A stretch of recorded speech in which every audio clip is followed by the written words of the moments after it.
Assalamualaikum warahmatullahi wabarakatuh. Perkenalkan, saya Indria Flowerina, SEMSI. Saya merupakan dosen pada Prodi Ilmu Komunikasi Universitas Dharma Andalas. Saya mengampu mata kuliah keterampilan berbicara di depan umum atau public speaking yang diajarkan pada semester ganjil untuk mahasiswa semester 5. Mata kuliah ini merupakan mata kuliah teori dan praktek yang nantinya juga belajar di labor public speaking. Pada mata kuliah ini, deskripsinya adalah mata kuliah ini memberikan pemahaman bagaimana mahasiswa dapat mempraktekkan berbicara di depan umum dengan bahasa tubuh yang baik, dengan teknik yang baik, kemudian mereka dapat presentasi secara ilmiah, juga non-formal, misalnya pada pidato, ceramah, diskusi, presentasi, moderator, bahkan MC. Pada mata kuliah ini juga bertujuan melatih keberanian mahasiswa untuk dapat berbicara di depan umum, kemudian juga meningkatkan metode-metode yang baik dalam public speaking. Terakhir, mahasiswa akan dapat mempraktekannya di dalam kehidupan sehari-hari atau sebagai profesi nantinya.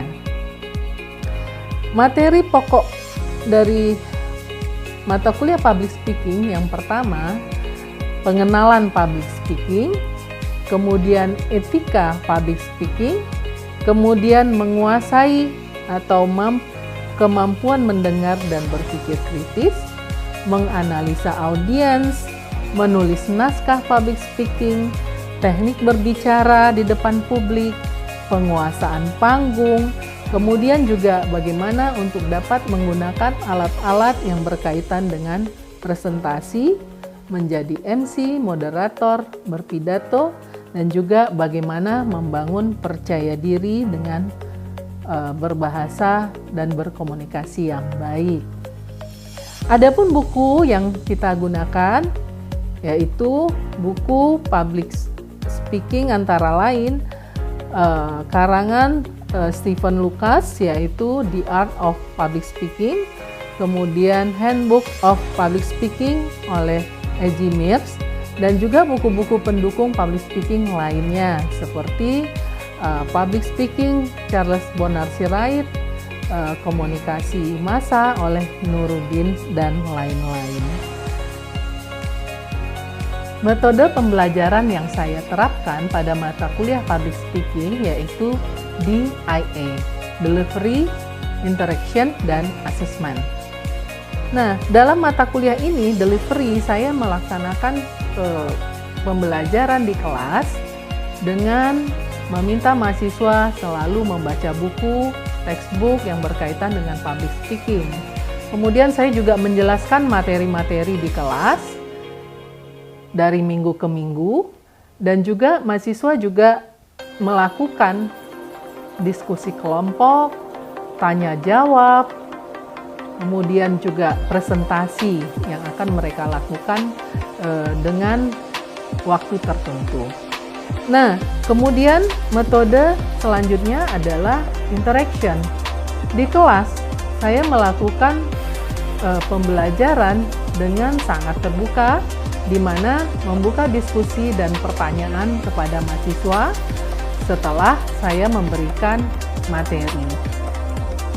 Hal ini dapat membangun kepercayaan diri mahasiswa, kemudian membangun keterbukaan di kelas, juga membangun kebersamaan dan kerjasama kelompok yang nantinya akan mereka praktekkan. Interaksi berikutnya, saya akan membuat grup di media sosial supaya bisa berinteraksi di luar mata pelajaran atau jadwal perkuliahan yang ada di setiap minggunya. Di sini mahasiswa dapat berdiskusi, bertanya, mungkin juga meminta pengarahan dan lain sebagainya yang berkaitan dengan mata kuliah, berkaitan dengan tugas, dan berkaitan dengan praktek public speaking. Kemudian pada assessment, saya melakukan di awal perkuliahan ada kontrak kelas supaya mahasiswa mengetahui hak dan kewajibannya selama 1 semester yang dijalani nantinya. Pada kontrak kelas biasanya di awal tentang penilaian diberitahukan bahwa ada yang akan dinilai. Yang pertama, absensi. Absensi mahasiswa itu diambil dari aplikasi Universitas SIA Unida yang dilakukan setiap selesai mata kuliah berjalan. Kemudian, mahasiswa juga mengupload tugas yang diberikan ke SIA Unida. Selain tugas-tugas yang diserahkan di kelas nantinya. Dan penilaian lainnya adalah tugas harian dan tugas kelompok serta tugas praktek. Karena mahasiswa juga belajar di labor public speaking yang melakukan praktek-praktek setiap materi yang berkaitan dengan hal tersebut. Sehingga porsi penilaiannya adalah 30%. Dan lainnya adalah ujian tengah semester dan ujian akhir semester dengan porsi 20% dan 30%. Adapun capaian pembelajaran mata kuliah ini yaitu yang pertama, mahasiswa mampu memahami konsep komunikasi di depan umum atau public speaking secara formal dan informal. Kedua, mahasiswa mampu mengelola bahasa tubuh dan teknik public speaking. Ketiga, mahasiswa mampu membuat naskah yang disesuaikan dengan acara atau disesuaikan dengan audiens. Keempat, mahasiswa mampu mempraktekkan berbicara di depan umum dengan teknik yang baik dan tepat.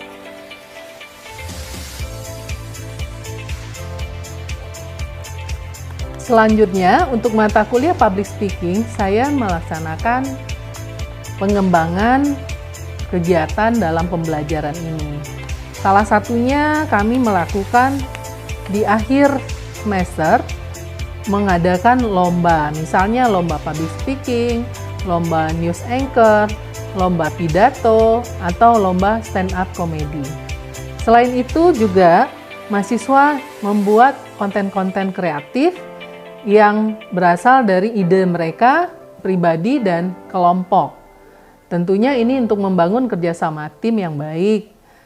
Dan juga mahasiswa membuat video-video singkat atau video promosi yang nantinya akan di-share dan di-upload di media sosial mereka dan juga media sosial universitas. Sehingga mahasiswa dapat berkreasi sesuai dengan apa yang mereka sudah dapat selama 1 semester.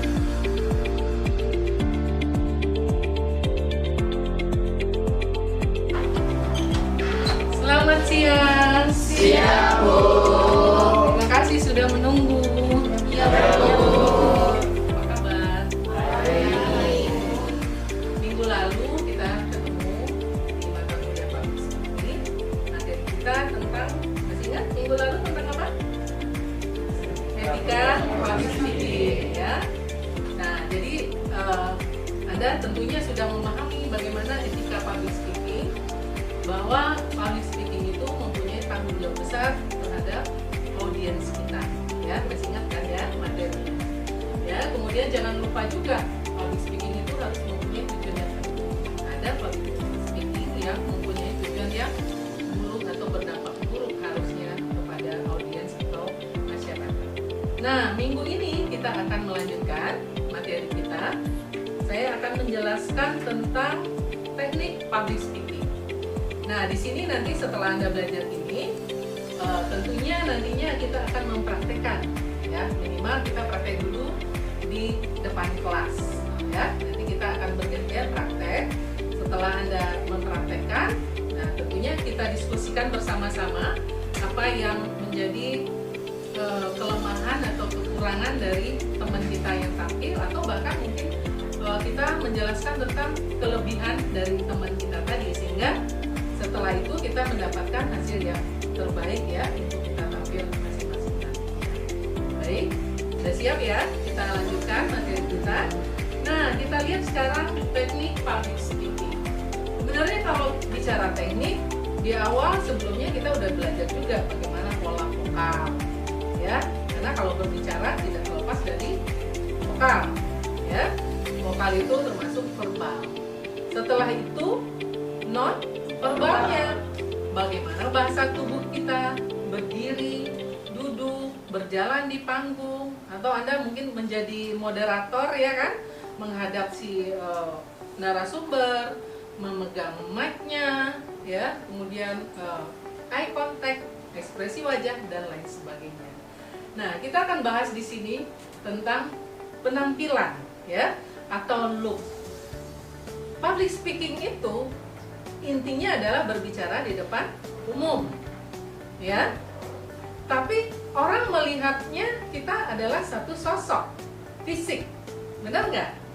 Ya. Apa contoh yang dilihat orang pertama kali di panggung? Fajri bisa jawab. Penampilan ya. Penampilan itu bisa dari mana orang melihat pertama kali? Pakaiannya, ya. Jadi fisik itu nggak bisa diabaikan, ya. Nah, dalam public speaking berpakaian salah satu daya tarik. Ya, ibaratnya kita pertama ada di panggung, orang sudah melihat penampilan kita menarik atau bahkan unik, ya. Misalnya warnanya mungkin yang menarik atau penampilan kita juga yang bikin penasaran, gitu ya. Jadi hal ini sudah membuat satu poin orang akan terkesima, ya, dari penampilan kita. Nah, kalau penampilan bicaranya tadi pakaian. Di luar pakaian apa? Ya, cara kita menampilkan pakaian itu dengan gestur postur kita. Pakaian kita formal misalnya, tapi cara berdiri kita tidak formal. Misalnya nih, saya ini kebetulan semi formal. Kenapa semi formal? Karena two pieces, ya. Cuma cara berdiri saya cocok nggak dengan pakaian saya? Tidak.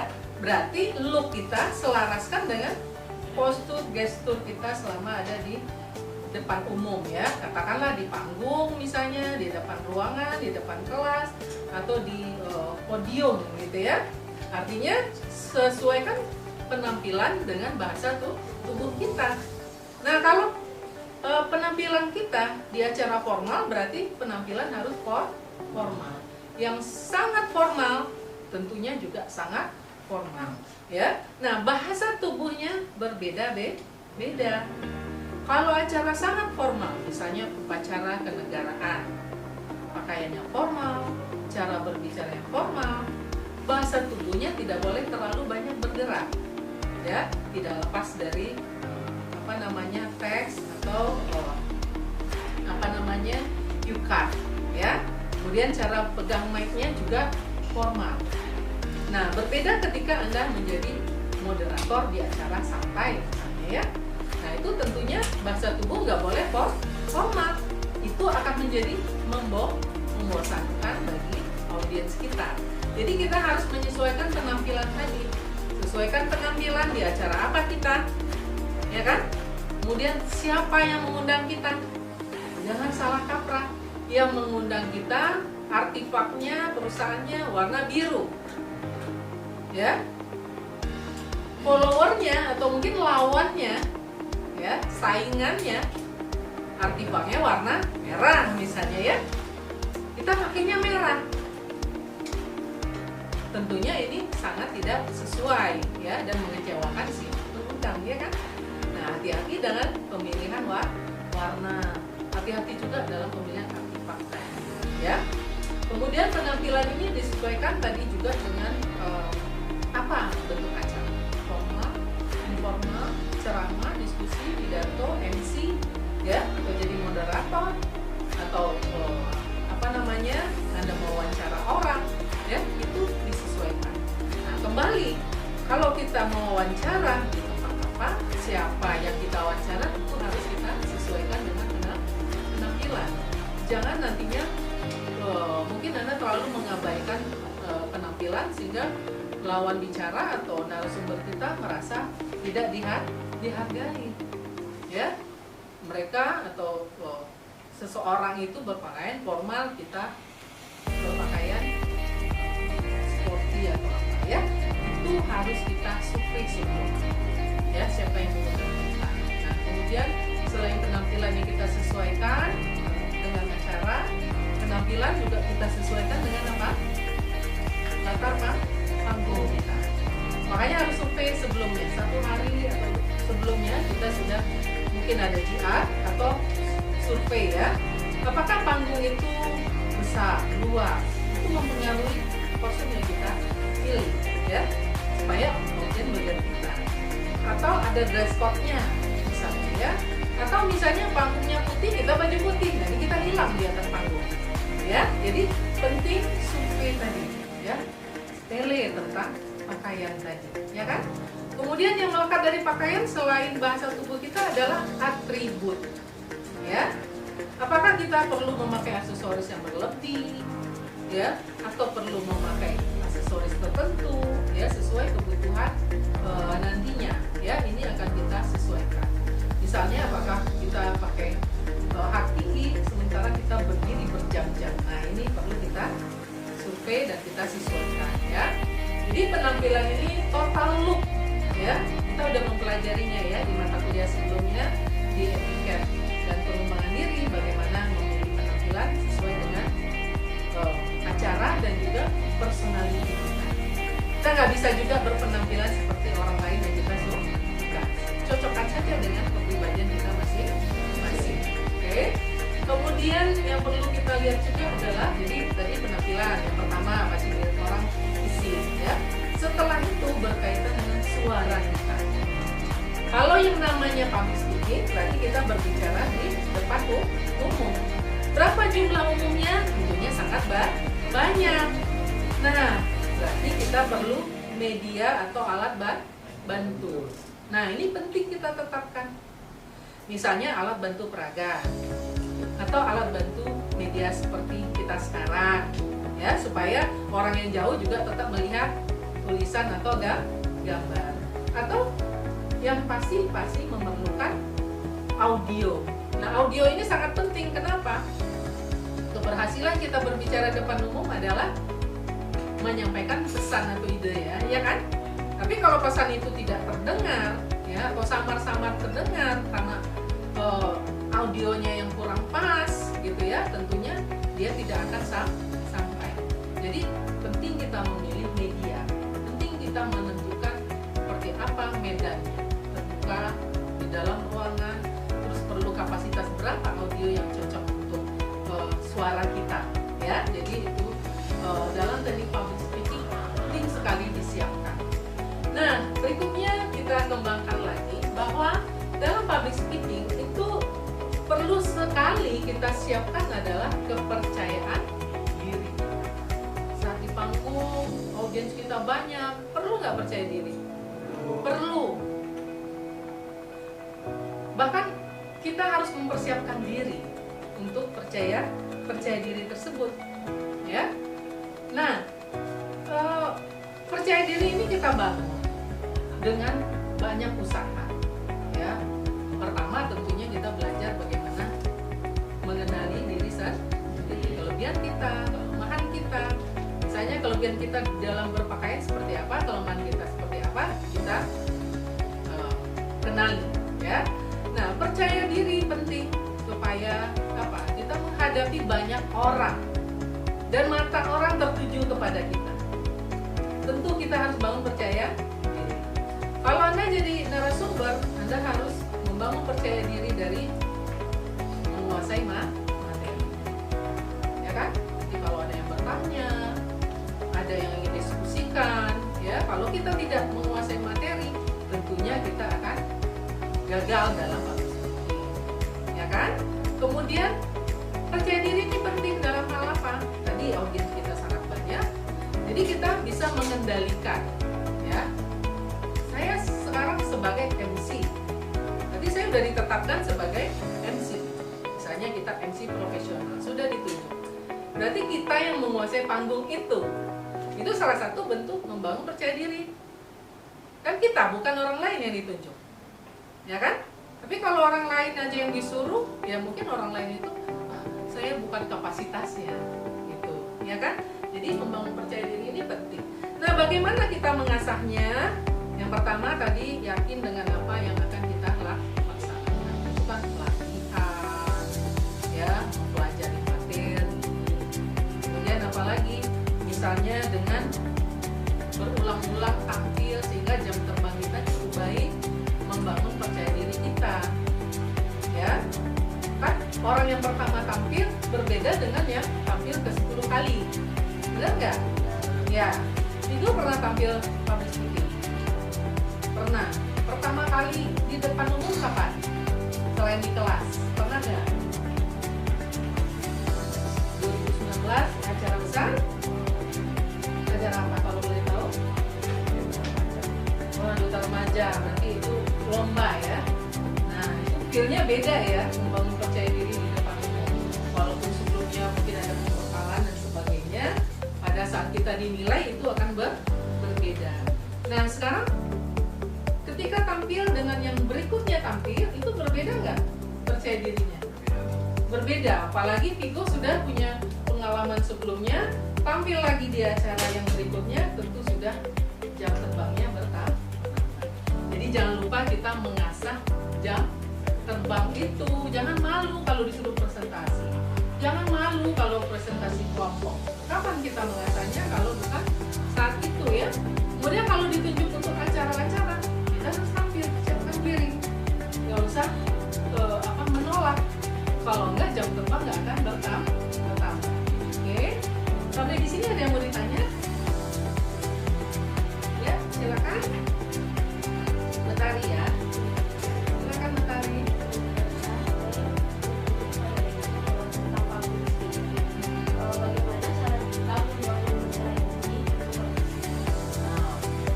Membangun ketika kita tampil itu percaya diri gitu ya. Ingat tadi selain jam terbang itu yang paling penting adalah siapapun ya, bahkan Barack Obama untuk tampil pidato dia akan latihan 2 jam ya. Berarti apa? Latihan. Nggak ada yang tampil sempurna tanpa usaha. Berarti membangun percaya diri kalau kita udah latihan, kita udah mempelajari. Misalnya Anda jadi MC, mau baca nama-nama orang yang agak sulit. Itu kalau nggak latihan, nggak dibaca berulang-ulang, pas di panggung apalagi ya kan? Nah, misalnya namanya nama asing atau ada gelar yang panjang, itu bisa lancar ketika kita latihan sebelumnya. Jadi siapkan materinya dengan baik, kemudian latihan dan latihan. Gitu ya, Betari ya. Jadi jangan lupa, saya aja yang udah sering mengajar depan kelas, tetap juga harus latihan. Nggak ada orang yang langsung percaya diri ada di depan umum. Kenapa? Kebanyakan orang ditanya, ya, apa yang paling ditakuti di dunia? Ya, orang Amerika ditanya, ini adalah berbicara di depan umum ya. Berarti itu normal ya. Ketika kita berdiri di panggung atau di suatu acara, kita pasti akan gugup ya. Tapi itu bisa kita kendalikan sebentar dengan latihan tadi. Oke, terima kasih. Kemudian kita lanjutkan teknik vokal, jangan lupa. Ya, kita udah belajar tuh bagaimana pengucapan yang jelas, vocalizing ya. Bagaimana melatih setiap hari, teknik nafas, ya kan? Kemudian kejelasan, kemudian kecepatan berbicara atau lambat berbicara, itu ada teknik semua yang sudah kita pelajari ya. Nah, teknik vokal kita belajar tentang volume. Ingat, public speaking itu kan areanya luas ya. Apakah outdoor atau indoor, berarti volume kita harus sesuaikan. Walaupun kita pakai mikrofon ya. Saya contohkan misalnya ya, coba saya ambil mikrofon ya. Kadang-kadang volume itu terpengaruh dari apa? Nih, dari jarak mic tadi. Nah, kalau saya mic begini, kita bisa atur sebelumnya berapa tinggi badan kita, di mana arah suara datang ya. Kemudian dia tidak menutupi wajah kita ya. Kan ada juga stand mic-nya ada, terus ketika kita berbicara nggak diperbaiki, sehingga kadang-kadang sampai di mata atau di bawah mulut ya. Nah ini bisa kita perbaiki, mana yang pas untuk kita berbicara. Nah kalau nggak pakai stand mic, kita pegang, ini juga harus diperhatikan jaraknya. Kadang-kadang orang sudah pegang, dia lupa lama-lama ke bawah ya, sehingga volumenya lama-lama hilang ya. Jadi kita harus kuasai diri kita ya. Ingat, kita harus latihan ya. Menguasai diri itu latihan juga. Kapan kita stabil dengan mic seperti ini supaya kita kontrol tidak kemana-mana nantinya. Lama-lama kan ada yang di sini terus dia bicara juga ya. Nah ini berkaitan dengan volume tadi ya. Nah misalnya apalagi tentang pacing atau kecepatan.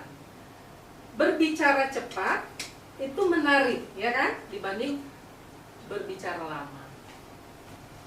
Fajri, kita bisa praktekkan? Bisa. Berani? Berani dong ya, silakan Fajri. Semangat Fajri. Oke, ini diatur dulu. Oke, bisa menatap audiens, silakan. Coba sapa teman. Selamat siang teman-teman semuanya. Siang. Perkenalkan, nama saya Fajri Mutunos dengan nomor BP 21140051 dari Prodi Jurusan Ilmu Komunikasi. Ya, Fajri, gimana? Sudah menatap audiens? Ya, Sudah. Senyum nggak? Tegang ya? Ya. sedikit Bu. Sedikit. Sedikit. Lanjutkan Fajri, mungkin cerita tentang hari ini ujiannya apa? Hari ini ujiannya ada dua. Yang pertama ujian manajemen PR. Yang kedua ujian etika filsafat komunikasi. Dari antara dua itu ujian yang sangat sulit itu ujian etika filsafat komunikasi.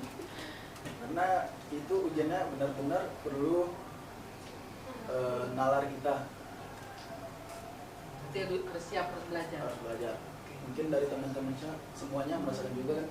Ya, ngajak bareng ya. Oke, kita pause untuk Fajri. Nah, mungkin tadi sedikit apa yang kira-kira kelebihan dari Fajri tadi? Kelebihan. Senyum. Posturnya udah nggak malas gitu ya. Interaksi dengan audiens. Apa lagi? Melihat mata audiens. Oke. Percaya diri, cukup percaya diri. Kira-kira ada kelemahan Fajri? Apa? Oh, kaku. Mungkin karena dapat tugas pertama ya, grogi pasti. Berdirinya, apalagi? Tangan terlalu ini atau? Oke, ya. Nah, itulah yang kita pelajari. Makanya kita harus latihan ya. Fajri mencontohkan yang pertama, nanti kita diskusikan lagi bagaimana cara membangun kepercayaan diri tadi di depan mic tadi ya. Di depan teman-teman kita tentunya grogi, apalagi di teman orang lain yang belum kita kenal. Oke, baik. Terima kasih. Kita ketemu lagi di praktek selanjutnya minggu depan. Kita ketemu minggu depan dengan praktek kelompok ya. Kita cari topik yang menarik, masing-masing kelompok nanti akan dibagi dengan topik yang sudah ditetapkan. Oke, nanti kita ambil absen di SIA Unida ya. Jangan lupa minggu depan siapkan materi presentasi yang akan diberikan setelah ini ya. Terima kasih, selamat siang, sampai minggu depan. Assalamualaikum. Waalaikumsalam warahmatullahi wabarakatuh.